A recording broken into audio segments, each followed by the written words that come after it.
E ele deu à luz seu filho primogênito, e envolveu-os em panos, e deitou-o numa manjedoura, porque não havia lugar para ele na estalagem. Lucas capítulo 2, versículo 7.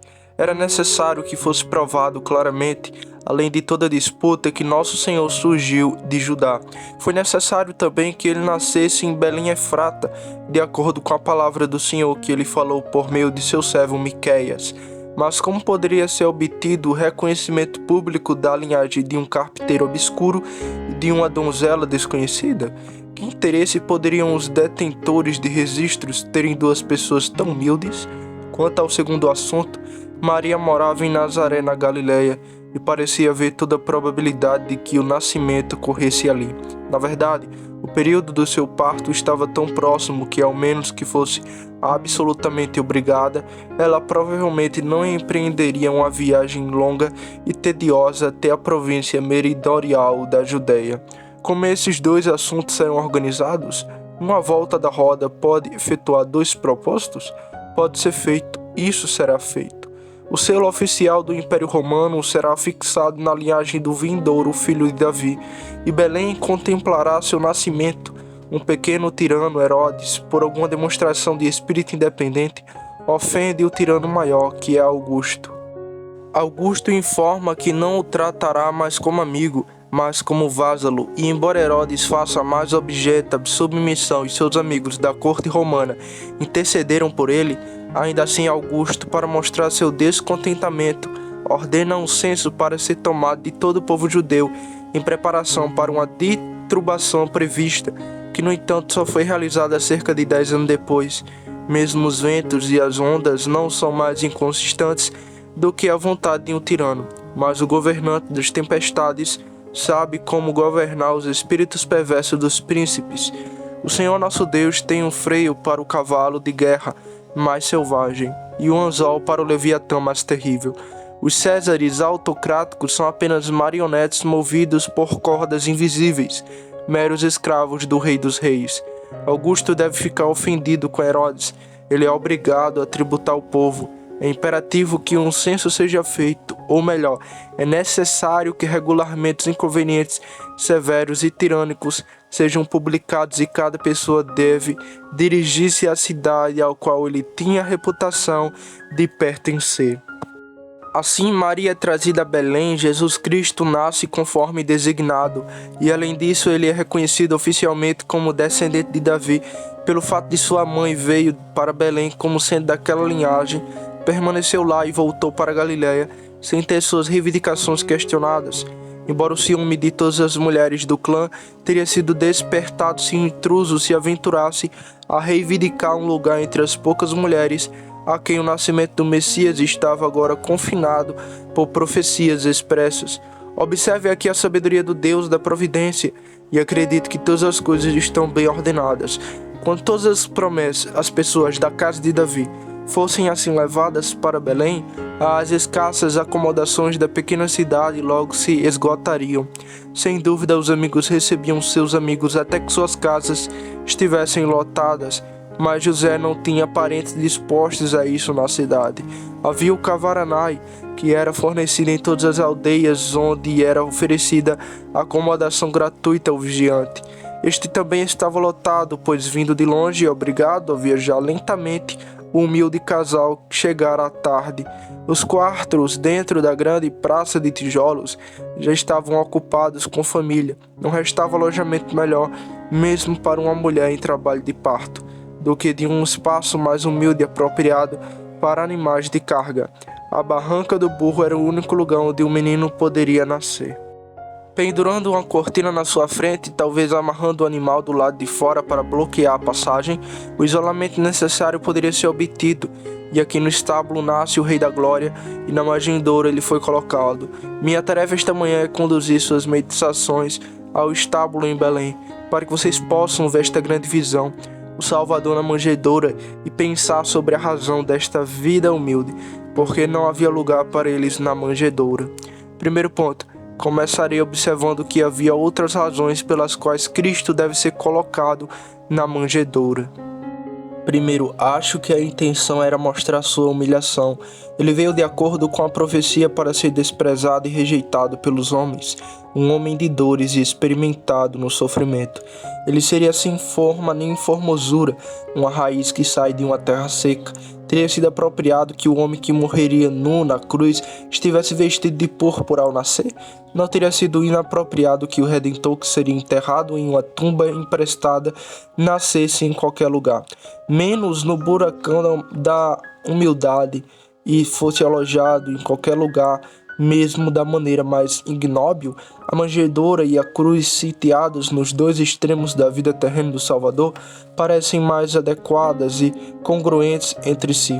Ele deve usar durante toda a vida uma roupa de camponês, ele deve associar-se com os pecadores, os humildes devem ser seus discípulos, as montanhas frias muitas vezes devem ser sua única cama. Ele deve dizer: as raposas têm tocas, os pássaros têm ninho, mas o filho do homem não tem onde reclinar a cabeça.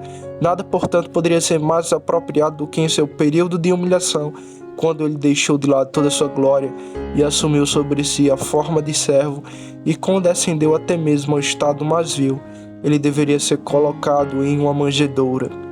Segundo ponto, ao estar numa manjedoura, ele foi declarado rei dos pobres.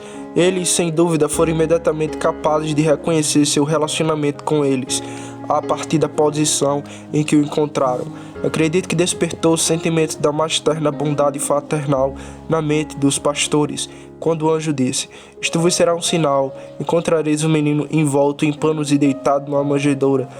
Segundo ponto, ao estar numa manjedoura, ele foi declarado rei dos pobres.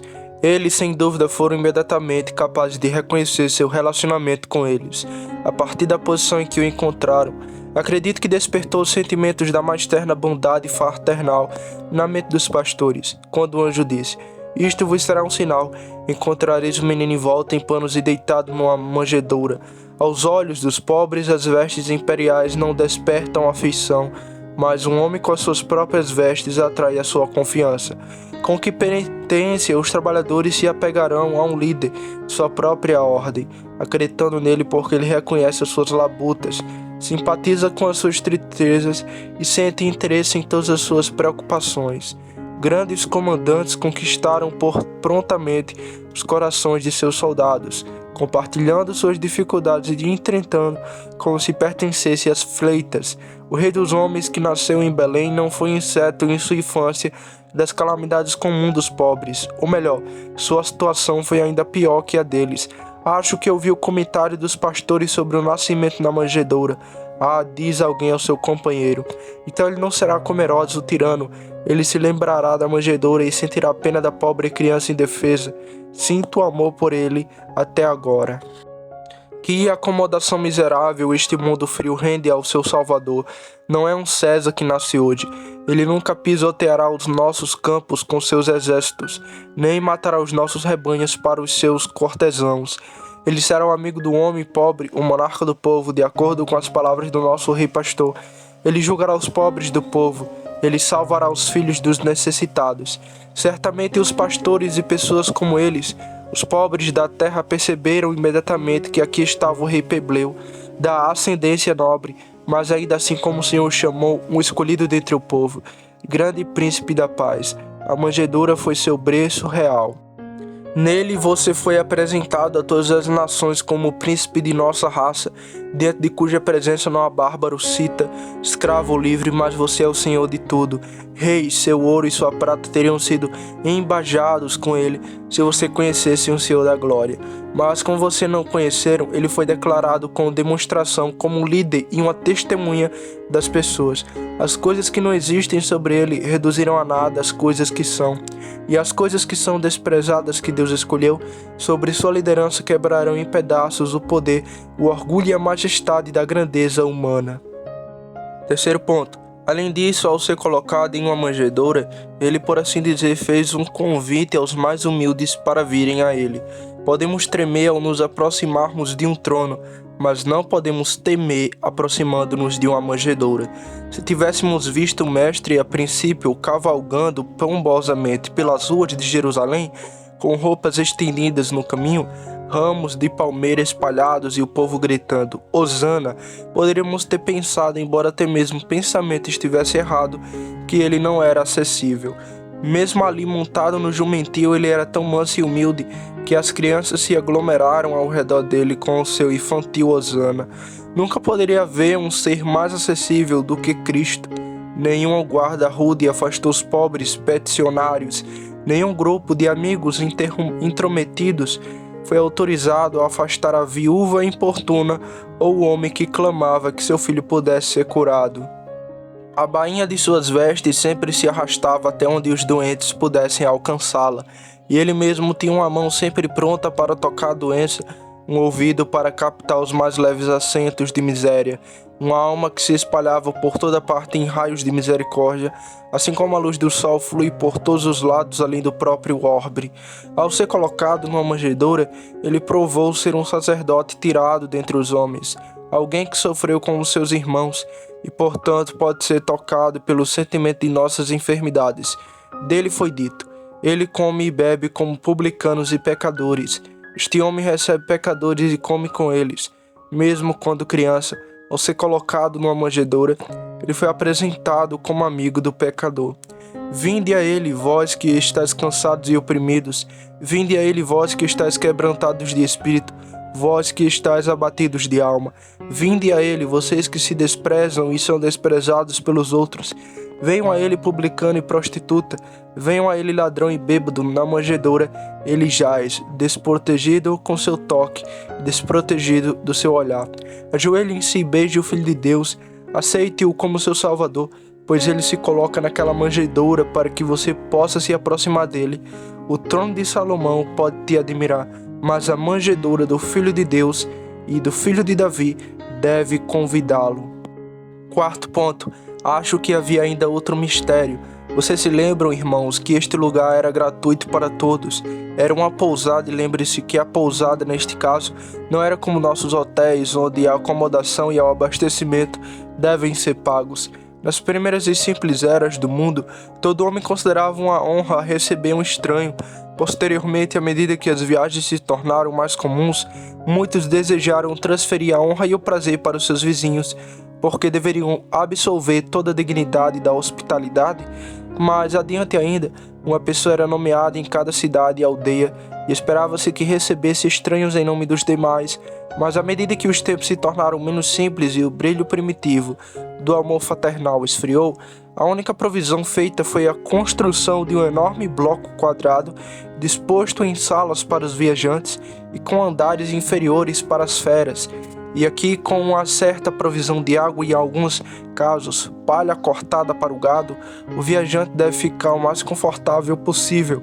Ele não precisava comprar a entrada do carnaval, pois era gratuito para todos, especialmente para o estábulo. Agora, amados, nosso Senhor Jesus Cristo nasceu no estábulo da estalagem para mostrar o quão livre Ele é a todos os que chegam. O Evangelho é pregado a todas as criaturas e não exclui ninguém.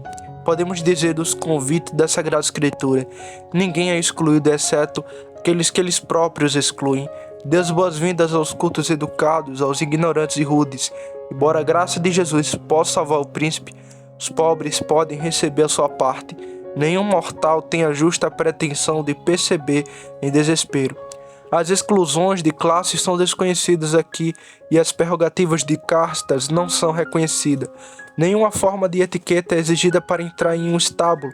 Não pode ser uma ofensa entrar no estábulo de um caravansarai público. Então, se você deseja vir a Cristo, você pode ir a Ele exatamente como você está. Você pode vir agora. Qualquer pessoa entre vocês que tenha o desejo em seu coração de confiar em Cristo é livre para fazê-lo. Jesus é livre para você, Ele irá recebê-lo. Ele irá recebê-lo com alegria, e para mostrar isso, eu acho, a criança foi embalada em uma manjedoura. Sabemos que os pecadores muitas vezes imaginam que estão excluídos. Muitas vezes a consciência condenada escreverá coisas amargas contra si mesma e negará sua parte e sorte nos depósitos da misericórdia. Irmãos, se Deus não os excluiu, não se excluam.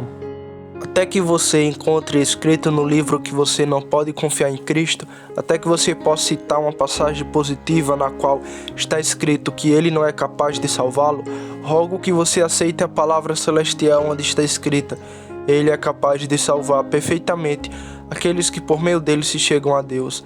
Aventure-se nessa promessa, venham a Cristo com a força e a fé nela, e você encontrará livre para todos os que se aproximam.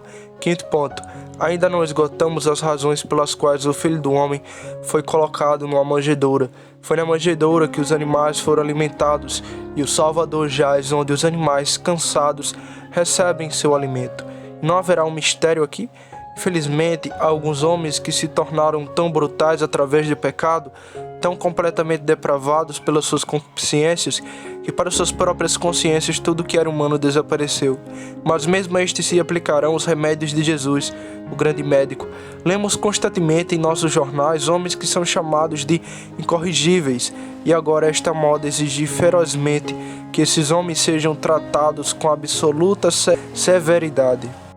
Há alguns anos, o mundo inteiro enlouqueceu com uma humanidade espúria, clamando que a gentileza reformaria o ladrão brutal, que os castigos severos endurecem irremediavelmente. Agora a situação mudou e todos exigem o abandono do sistema atual. Não defendo o tratamento delicado dos criminosos, deixe que seus pecados lhe tragam uma parcela justa de inteligência. Mas se de alguma forma eles puderem ser reformados, rezem para que os meus sejam tentados.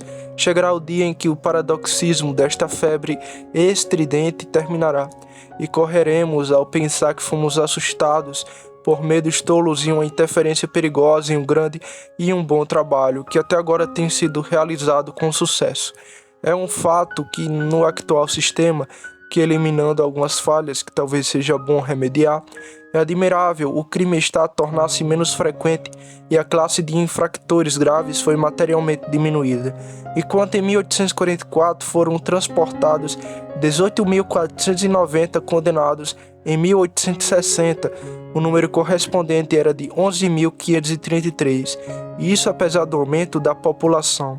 O sistema de licença em que o público empregaria os condenados, dando-lhes assim a oportunidade de adquirirem um novo caráter, funcionou tão bem que pouco mais de 1% no ano foram recondenados, e mesmo agora apenas 5% do ano retornam ao crime e à prisão. Bem, agora se os 5% não recebem nada de bom ou menos, pioram, não deveríamos considerar os outros 95% e para um pouco antes de nos libertarmos da nossa vingança e trocarmos um sistema cristão de misericórdia esperançosa pelo velho governo bárbaro de gravidade absoluta? Cuidado, cidadãos, cuidado ao restaurar a velha ideia de que os homens podem pecar além da esperança de reforma, ou vocês gerarão criminosos piores que aqueles que agora nos perturbam.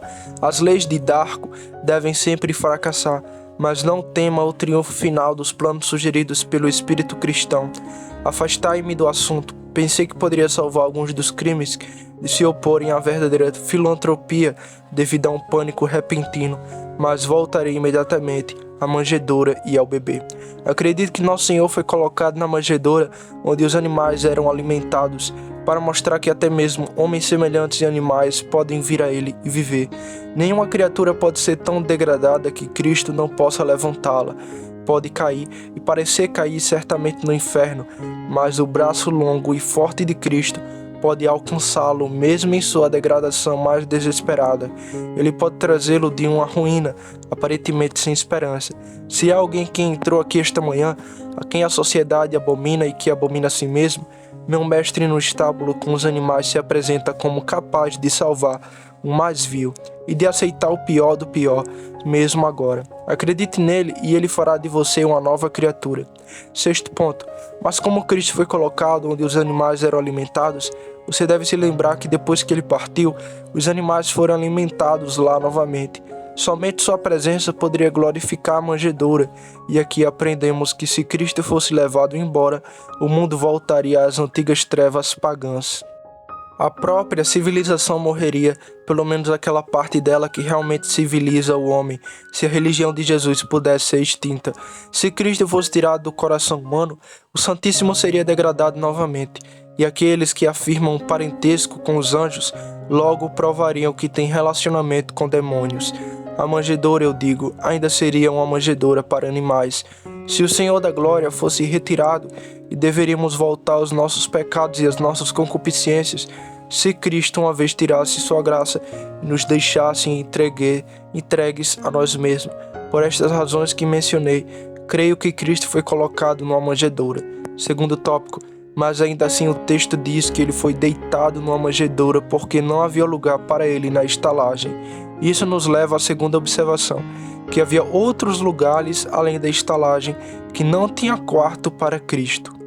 Os palácios dos imperadores e os salões dos reis não ofereciam refúgio ao estrangeiro real. Infelizmente, meus irmãos, raramente há um lugar para Cristo no palácio. Como os reis da terra poderiam receber o Senhor? Ele é o príncipe da paz e eles se deleitam na guerra. Ele quebra seus arcos e corta suas lanças. Ele queima os carros de guerra no fogo. Como os reis poderiam aceitar o humilde Salvador? Eles amam a grandeza e a pompa, e ele é todo simplicidade e mansidão. Ele é o filho de carpinteiro e companheiro de pescador. Como os príncipes podem encontrar espaço para um monarca recém-nascido? Ora, ele nos ensina a fazer outros os que gostaríamos que ele fizesse a nós. Isso é algo que os reis achariam muito difícil conciliar com os truques desonestos da política e os desígnios gananciosos da ambição. Ó grandes da terra, não estou muito surpreso em que, meio às suas glórias, prazeres, guerras e conselhos, vocês se esqueçam do ungido e expulsem o Senhor de tudo. Não há lugar para Cristo com os reis. Olhe para todos os reinos da terra agora, e com uma exceção aqui e ali, ainda é verdade. Os reis da terra se levantam e os governantes conspiram juntos contra o Senhor e contra o seu ungido. No céu, veremos aqui e ali um monarca, mas quão poucos, na verdade, uma criança poderia escrever sobre eles. Não são escolhidos muitos grandes homens segundo a carne, nem muitos poderosos. Câmaras de estado, gabinete, sala do trono e palácios reais são tão pouco frequentados por Cristo quanto as selvas e pântanos da Índia pelo viajante cauteloso. Ele frequenta casas de campo com muita mais frequência do que residências reais, pois não há lugar para Jesus Cristo em salões reais. Quando o Eterno curva com céus para visitar as coisas terrenas, com desprezo divino, ele desvia os olhos das torres de reis altivos. Ele ordena que sua terrível carruagem role longe dos céus, para visitar cada alma humilde com prazer em seus olhos. Mas havia senadores, havia fórum de discussão política, havia lugares onde os representantes do povo faziam as leis. Não havia lugar para Cristo ali? Infelizmente, meus irmãos, nenhum, e até hoje há muito pouco espaço para Cristo nos parlamentos. Quão raramente a religião é reconhecida pelos políticos. Claro que uma religião estatal, se consentia em ser uma coisa pobre, domesticada e impotente, um leão com os dentes todo arrancados, a crina toda raspada e as garras todas aparadas, sim, isso pode ser reconhecido. Mas o verdadeiro Cristo e aqueles que o seguem e ousam obedecer às suas leis numa geração má, que espaço há para isso? Cristo e seu Evangelho, isso é sectarismo e dificilmente é digno de nota de desprezo. Quem defende Jesus no Senado? E o que é a sua religião sobre o nome de sectarismo, o grande terror de todos os partidos? Quem cita sua regra de ouro como orientação para os primeiros ministros, ou prega o perdão cristão como regra para a política nacional? Um ou dois lhe darão uma boa palavra, mas se for colocado em votação se o Senhor Jesus deve ser obedecido ou não, levará muitos dias até que o sim seja aceito. Partidos políticos caçadores de lugares e caçadores de prazeres excluem um representante do céu de um lugar entre os representantes da terra. Não poderia ser encontrado algum espaço para Cristo na chamada boa sociedade? Não havia em Belém algumas pessoas muito respeitáveis que se mantinham distantes da multidão comum? Pessoas de reputação e posição não poderiam encontrar lugar para Cristo? Queridos amigos, é verdade que não há lugar para ele na chamada boa sociedade. Há espaço para todas as pequenas formas tolas pelas quais os homens escolhem se atrapalhar, espaços para as vãs sutilezas de etiqueta, espaço para conversas frívolas, espaço para a adoração do corpo, há espaço para a criação disto e daquilo como ídolo do momento, mas há muito pouco espaço para Cristo e está longe de estar na moda seguir plenamente o Senhor. O advento de Cristo seria a última coisa que a sociedade desejaria. A simples menção do seu nome pelos lábios do amor causaria uma estranha sensação. Se você começasse a falar sobre as coisas de Cristo em muitos círculos, você seria imediatamente tabu. Nunca mais convidarei aquele homem para minha casa, dizia fulano de tal, se ele precisa trazer sua religião com ele. Tolice e elegância, posição e honra, joias e brilho, frivolidade e moda, todos relatam que não há lugar para Jesus em suas moradas. Mas não há espaço para ele na bolsa? Ele não pode ser levado aos mercados comerciais? Aqui estão lojistas de uma nação lojista. Não há lugar para Cristo aqui? Ah, queridos amigos, com um pouco de espírito da vida e da doutrina de Cristo pode ser encontrado aqui. O comerciante acha inconveniente ser muito escrupuloso. O comerciante muitas vezes descobre que se quiser fazer fortuna, terá de quebrar a consciência. Quantos existem bem? Não direi que mantêm diretamente, mas mesmo assim, ainda é melhor dizer claramente, eles mentem indiretamente com vingança. Quem não sabe enquanto viaja que deve haver muitos mentirosos no exterior? Pois quase todas as casas que você vê são casas mais baratas de Londres. O que você dificilmente pode ser, tenho certeza de que nem todas podem ser a mais barata. Que prática afiada alguns praticam, que exagero e falsidade, que astúcia e predistição, que desgraças meu mestre pronunciaria sobre alguns de vocês, se ele olhasse para a vitrine de suas lojas ou ficasse atrás de seus balcões. Falências, fraudes são tão abundantes que em muitos casos não há lugar para Jesus no mercado ou na loja. Depois há as escolas dos filósofos, certamente eles irão entretê-lo. Os sábios encontrarão nele sabedoria encarnada. Aquele que quando jovem se tornar professor de médicos, que se sentará e lhe fará perguntas e receberá suas respostas, certamente entrará no lugar imediatamente entre os sábios gregos e homens de bom senso e inteligência o honrarão. Espaço para ele, Sócrates e Platão, estoicos e epicureus lhe dão passagem. E você, professores de Israel, desocupem seus lugares se não houver lugar para esta criança sem vocês. Devemos tê-lo na escola de filosofia, se colocarmos todos vocês. Não, queridos amigos, mas não é assim. Há muito pouco espaço para Cristo nas faculdades e universidades, muito pouco espaço para ele nas cadeiras de aprendizagem. Quantas vezes o aprendizado ajuda o homem a levantar objeções a Cristo? Muitas vezes o aprendizado é a forja onde são feitos os pregos para a crucificação de Cristo. Muitas vezes a inteligência humana tornou-se o artífice que apontou a lança e fez a flecha com a qual seu coração deveria ser perfurado. Devemos dizer que a filosofia, falsamente chamada, pois a verdadeira filosofia, se for tratada corretamente, deve ser sempre amiga de Cristo. A filosofia falsamente chamada causou dano a Cristo, mas raramente serviu à sua causa. Alguns com talentos esplêndidos, alguns eruditos e profundos curvaram-se como crianças aos pés do bebê de Belém e foram honrados ao se curvarem ali, mas muitos conscientes do seu conhecimento, rúgidos e severos de sua persuasão de sabedoria, disseram: quem é Cristo para que o reconheçamos? Eles não encontraram lugar para ele nas escolas, mas certamente havia um lugar onde ele poderia ir, era o Sinédrio, onde os anciões se sentam. Ou não poderia ele estar alojado na câmara sacerdotal, onde os sacerdotes se reúnem com os levitas?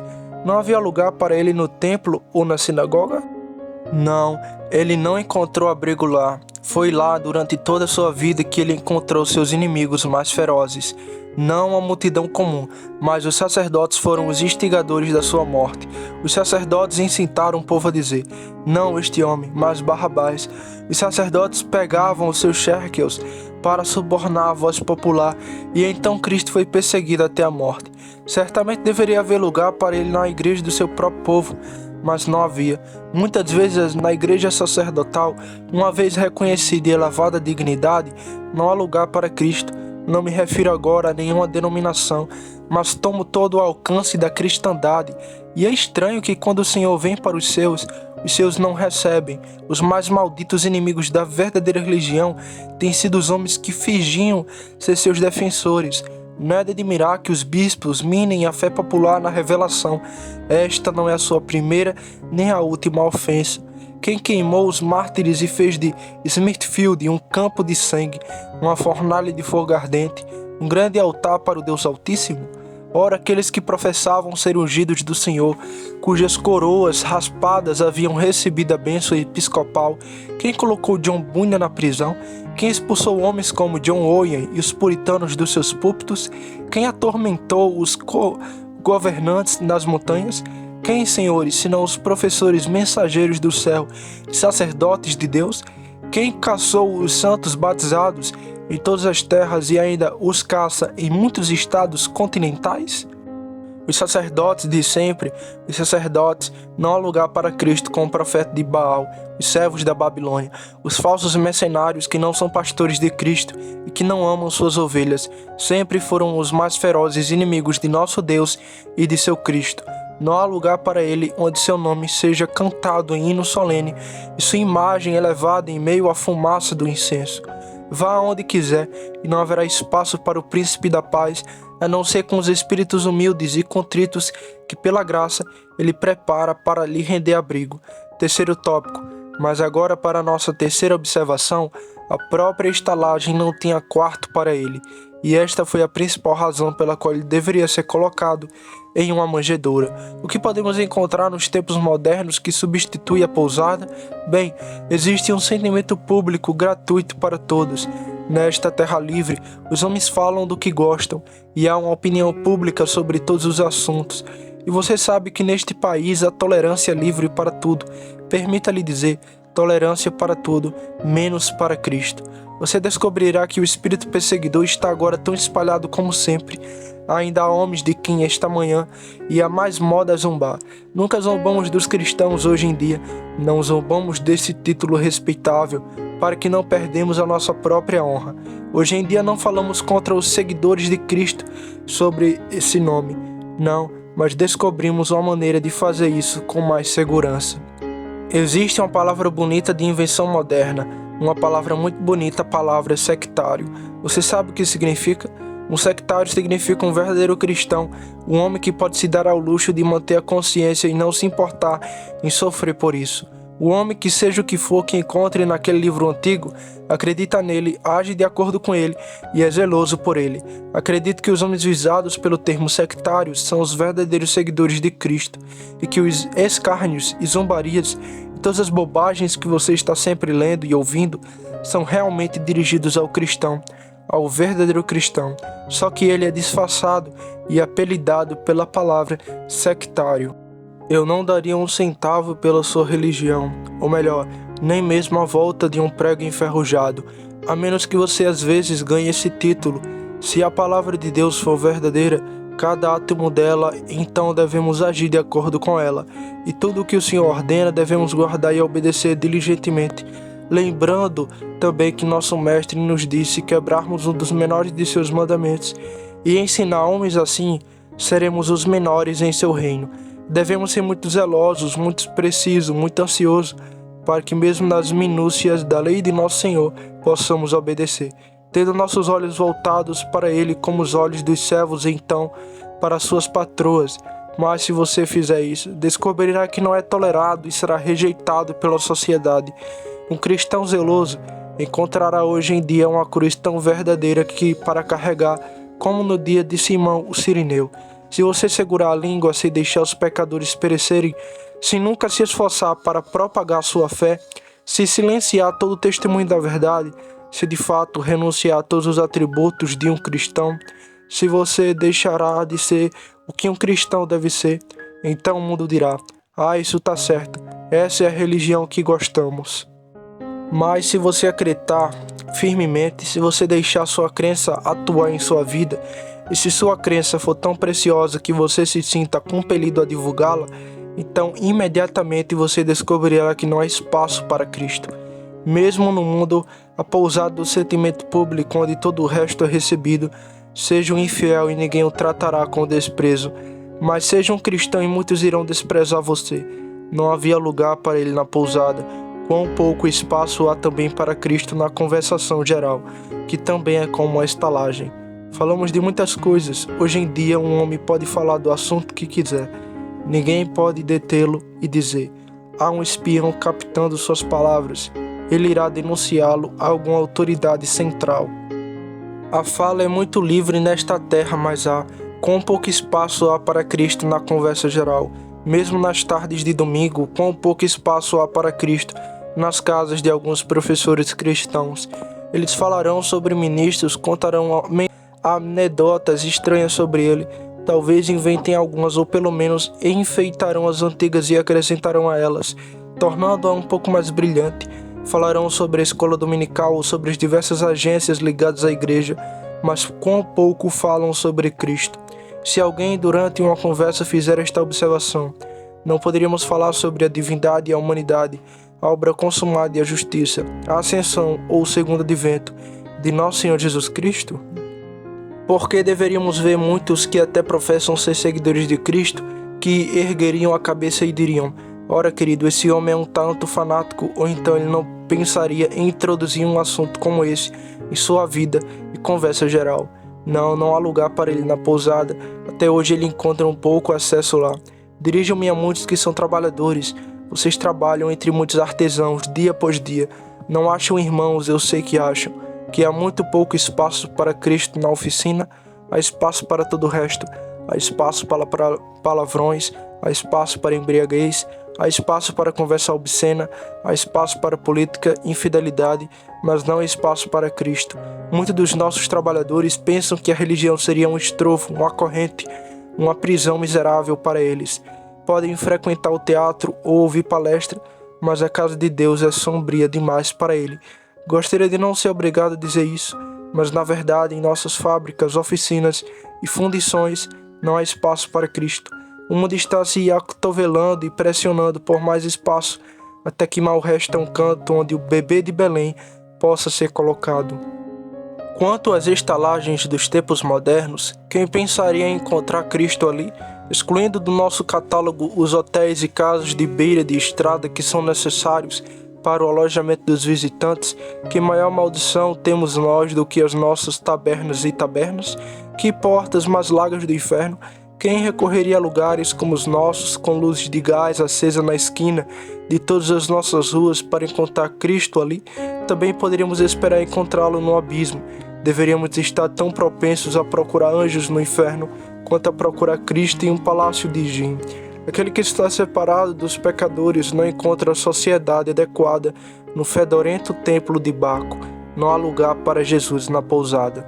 Acho que preferiria apodrecer ou alimentar os corvos do que ganhar o pão de cada dia com os centavos dos tolos, os ganhos duros do homem pobre, roubados de seus filhos maltrapilhos e de sua esposa emanciada, com que muitos publicanos engordam senão com a carne, os ossos, o sangue e as almas dos homens. Aquele que enriquece com os frutos do vício é uma fera que se prepara para a matança. Verdadeiramente não há lugar para Cristo entre os bêbados de Efraim. Aqueles que têm alguma coisa a ver com Cristo deveriam ouvi-lo dizer: sai do meio deles e separai-vos.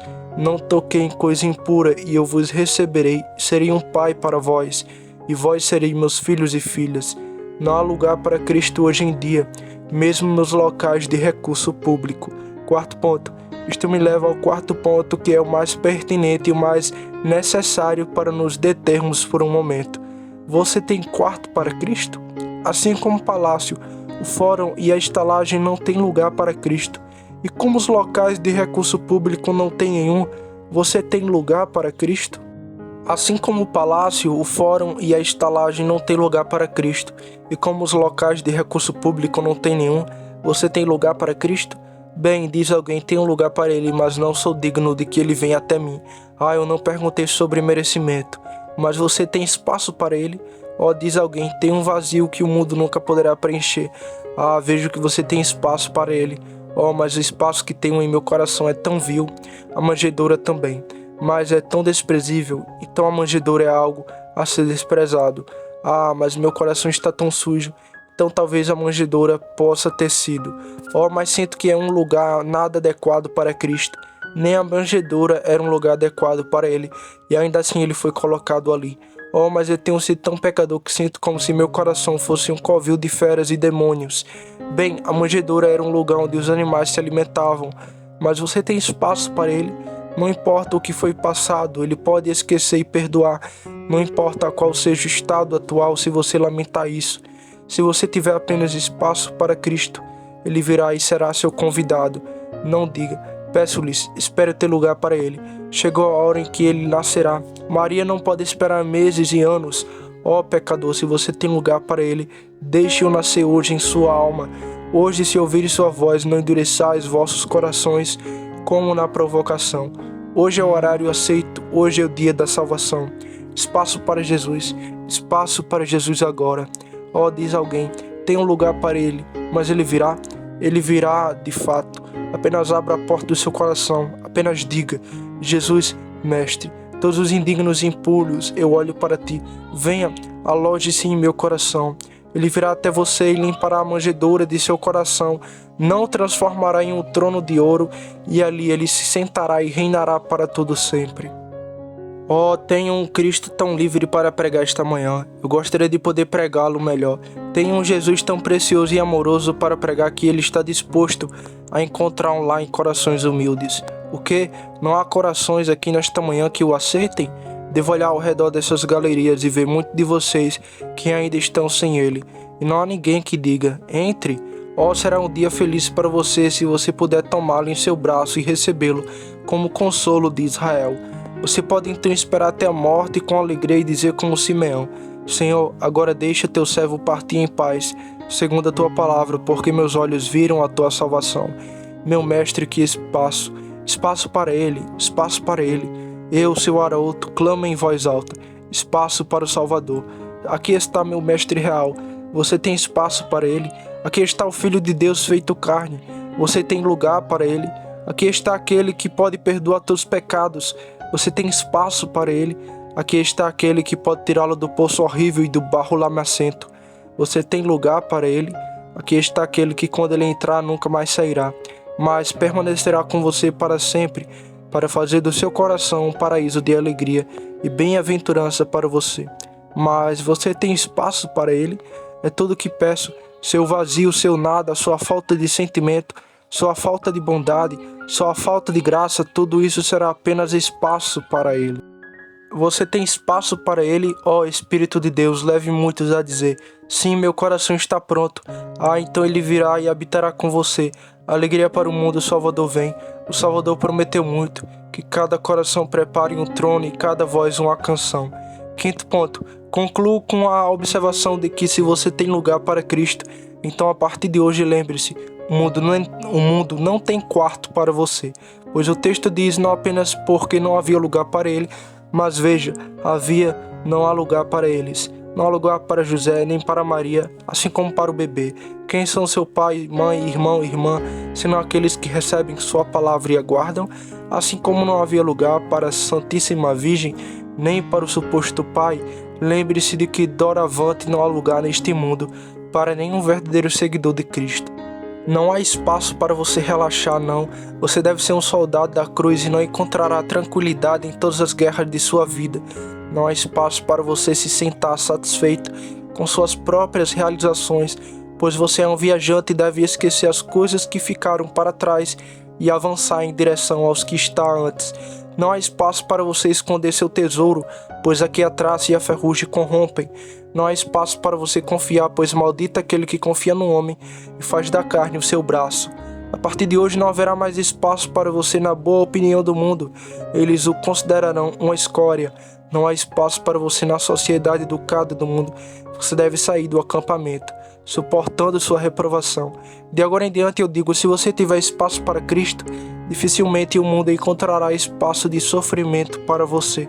Você deve esperar agora ser ridicularizado. Agora você deve usar o chapéu de tolo na estima dos homens, e sua canção deve estar logo no início de sua peregrinação. Jesus, eu tomei tua cruz todos para te seguir. Nu, pobre, desprezado, abandonado, daqui tudo será meu.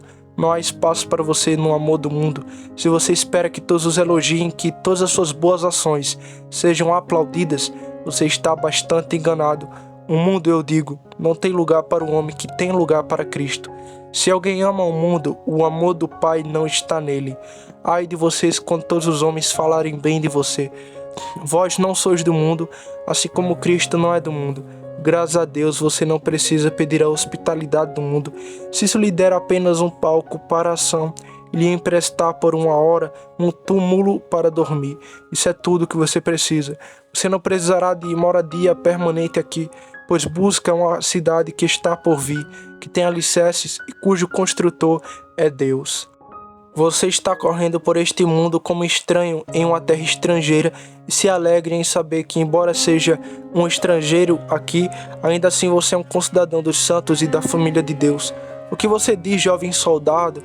Você se alistará em condições como estas? Você dará lugar a Cristo quando doravante não houver mais espaço para você? Quando você estiver separado para sempre, talvez separado no meio dos amigos e parentes do mundo, afastado da confiança carnal para sempre, você está disposto, apesar de tudo isso, a receber o viajante? O Senhor o ajude a fazer isso, e Ele será a glória para todos sempre. Amém.